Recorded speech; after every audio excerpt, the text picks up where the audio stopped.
पनवेलमध्ये आज अवयवदान व आरोग्य सेवा दिंडी 2026चा प्रस्थान सोहळा मोठ्या उत्साहात पार पडला।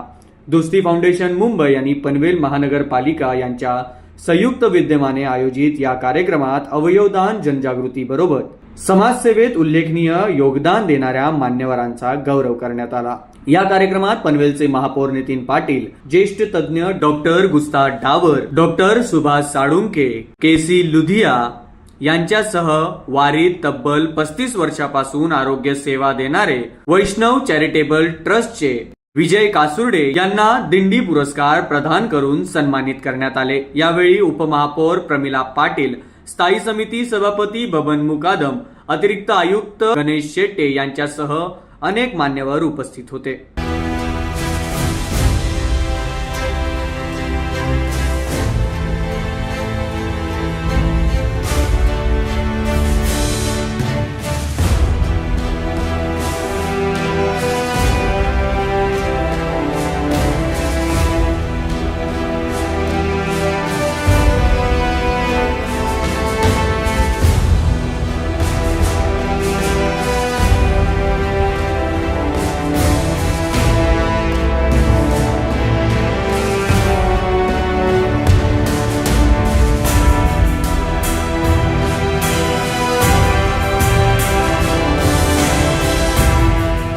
यावेळी पथनाट्य, भारूड, अभंग, कीर्तन आणि प्रवचनाच्या माध्यमातून नागरिकांमध्ये अवयवदानाबाबत जनजागृती करण्यात आली। त्याचबरोबर यावेळी वारकऱ्यांना सेवा देण्यासाठी रवाना होणाऱ्या अँब्युलन्सलाही हिरवा कंदील दाखवण्यात आला। महापौर नितीन पाटील यांनी कार्यक्रमाचे कौतुक करत स्वतः देहदानाचा संकल्प जाहीर केला। नागरिकांनाही अवयवदान आणि देहदानासाठी पुढाकार घेऊन अनेकांना जीवनदान देण्याचे आवाहन केले।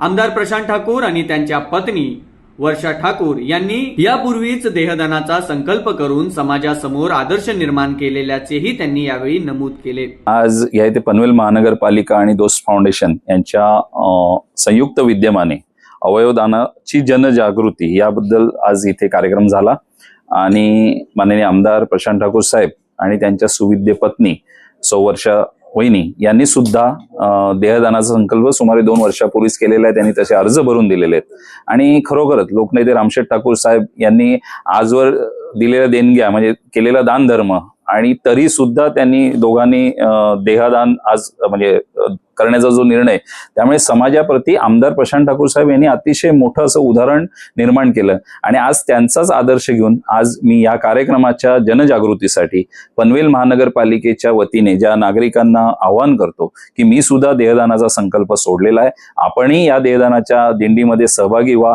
जेणेकरून पुढील जे रुग्णांना किंवा लोकांना या विषयांची गरज असते, आपल्या जे जे ऑर्गन्स असतात त्याची गरज असते, ती गरज निश्चितच भागू शकते या देशांतर्गत। त्यामुळे निश्चितच समाजाला मोठा फायदा मिळू शकतो। दरम्यान दोस्ती फाउंडेशनचे संस्थापक डॉक्टर कैलास जवांदे यांनी सांगितले की 2015 पासून वारीमध्ये अवयवदानाची जनजागृती ही विशेष मोहीम सातत्याने राबवली जात आहे। या मोहिमेदरम्यान वारकऱ्यांना मोफत आरोग्य सेवा, औषधोपचार तसेच चरण सेवा उपक्रमाच्या माध्यमातून सेवा दिली जाते। अवयवदानाचा संदेश अधिकाधिक लोकांपर्यंत पोहोचवून समाजात सकारात्मक परिवर्तन घडवणे हा या उपक्रमाचा मुख्य उद्देश असल्याचेही त्यांनी सांगितले। आज या ठिकाणी पनवेल महानगरपालिका आणि दोस्त मुंबई या 2 संस्थांच्या संयुक्त विद्यमाने अवयवदान आणि आरोग्य सेवा दिंडी या उपक्रमाचा प्रस्थान सोहळा आयोजित केलेला आहे। हा उपक्रम म्हणजे बेसिकली अवयवदान या विषयावर काम करण्याची गरज आहे। मी स्वतः प्रत्यारोपण शल्य चिकित्सक आहे, डी.वाय. पाटील मेडिकल कॉलेजमध्ये मी प्राध्यापक म्हणून काम करतो आणि स्वतः शल्य चिकित्सक आणि ट्रान्सप्लांट सर्जन असल्यामुळं अवयवांचं किती महत्व आहे हे मला खूप अगोदरच समजलेलं होतं। 2010 मध्ये माझं शिक्षण झाल्यानंतर मी जेव्हा इथे आलो, KEM मध्ये काम करत असताना मला लक्षात आलं की अवयवदानावरती काम करण्याची गरज आहे आणि स्पेनमध्ये ज्या पद्धतीने एक सामाजिक चळवळ उभी केली तशी चळवळ महाराष्ट्रामध्ये उभी करणं गरजेचं आहे। आणि ती चळवळ कशी उभी करायची, तर आपल्याकडे पंढरपूरची वारी याच्यासारखा दुसरा उपक्रम नाही। मग वारीमध्ये 2015 पासून आपण हा उपक्रम चालू केला।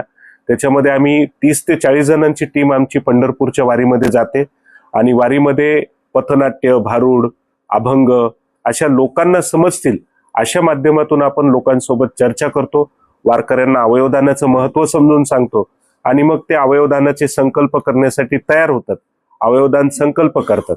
त्यासोबतच कीर्तनकार, प्रवचनकार यांच्यापर्यंत हा विषय नेमका काय आहे तो आपण त्यांच्यापर्यंत घेऊन जातो, त्यांना समजून सांगतो, जेणेकरून ते कीर्तन आणि प्रवचनाच्या माध्यमातून हा विषय तळागाळापर्यंत घेऊन जातात. आणि आपण बघतोय की गेले 2015 पासून आतापर्यंत अवयवदानाचं प्रमाण हे महाराष्ट्रामध्ये वाढत चाललेलं आहे.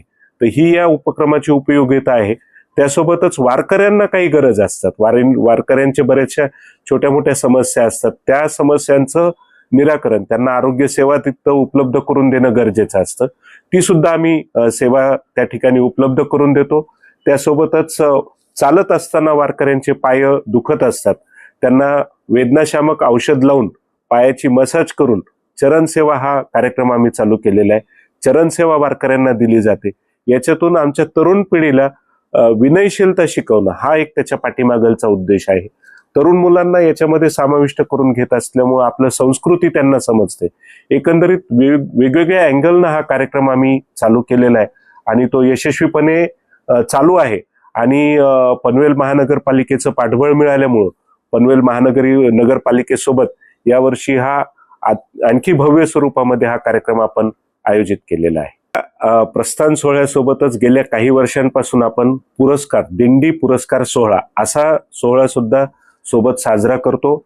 याचं कारण असं आहे की अवयवदान आणि प्रत्यारोपण क्षेत्रामध्ये जे नामवंत व्यक्ती काम करतात त्यांना रेकॉग्निशन करणारा कुठलाही पुरस्कार आपल्याकडे उपलब्ध नाही. आणि त्यामुळं वर्षानुवर्ष ज्यांनी या क्षेत्रामध्ये काम केलेलं आहे, जसं वत्सला त्रिवेदी मॅडम आहेत किंवा प्रवीण शिंगारे सर आहेत, यांनी कित्येक वर्ष या क्षेत्रामध्ये काम केलेले. यापूर्वी आपण त्यांचा दिंडी पुरस्कारानं सन्मान केलेला आहे. या वर्षीच्या कार्यक्रमामध्ये आपण डॉक्टर गुस्ताद डावर, डॉक्टर सुभाष साळुंके आणि के.सी. लुथिया यांचा दिंडी पुरस्कारानं सन्मान करणार आहोत. त्याच्यासोबतच पनवेल महानगरपालिकेचे महापौर जे की या सगळ्या उपक्रमाच्या पाठीशी आहेत, त्यांचा सुद्धा आपण दिंडी पुरस्काराने सन्मान करणार आहोत.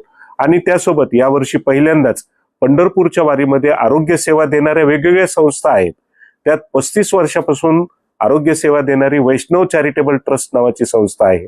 त्यांचे जे मुख्य आहेत विजय कासुर्डे काका, त्यांचं आम्हालाही मौलिक मार्गदर्शन वेळोवेळी मिळालेले, त्यांचा सुद्धा दिंडी पुरस्कार देऊन यावेळेस आपण सत्कार करणार आहोत.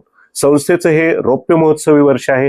गेले 25 वर्ष संस्था कार्यरत आहे आणि त्यामुळे यावेळेसचा हा कार्यक्रम आमच्यासाठी अत्यंत विशेष असा कार्यक्रम आहे. Bureau report TV1 Marathi.